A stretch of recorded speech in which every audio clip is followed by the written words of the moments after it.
4 பேர் எங்களுக்கு பயம் கிடையாது. என்னடா என்னம்மா பண்ற? அது பாக்கியராஜ் சார் இறந்துட்டார்லம்மா, பாவமா இருக்காதா பாத்துட்டு. உங்களுக்கு தெரியாதா? இன்னைக்கு அம்மா சொன்னாங்க, கேட்டதுமே மனசே கஷ்டமா போச்சுமா. எப்படி வாழ்ந்த மனுஷன் தெரியுமா? நான் பார்க்க போலான்னு நினைச்சேன், எங்க தம்பி வந்தா கூட்டு போலான்னு விவேக் இறந்தப்பெல்லாம் போய் பார்த்துட்டு வந்தேன். அப்படியா? போனேன். ஏதோ போக முடியாம போச்சுமா. இதுல என்ன ஒண்ணு தெரியுமா யாமி, இந்த வீடியோ எடுக்கிறாங்க பாரு, அவங்க வரவங்களே உள்ள விட மாட்டேங்கிறாங்க. ஏன் இப்படி பண்றாங்க? அவங்க மருமவா வராங்க, அவங்கள கூட உள்ள விடல தெரியுமா?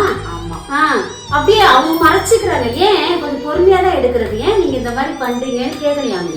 ரொம்ப கஷ்டமா இருக்குது. மனச கஷ்டப்படுறது வேற இல்லாம இவங்க வேற இப்படி தொலை பண்றாங்க. நம்மள வரை எல்லாம் டிவில தான் பாக்கணும். நம்ம நேர்ல போக முடியுமா? ஆமா, அதான் காலைல இருந்து பாத்துட்டு இருக்கேன்.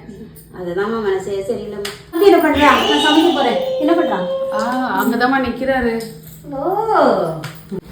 என்ன பண்ற? ஜூஸ் போடுறேன். ஜூஸ் போடுறியா?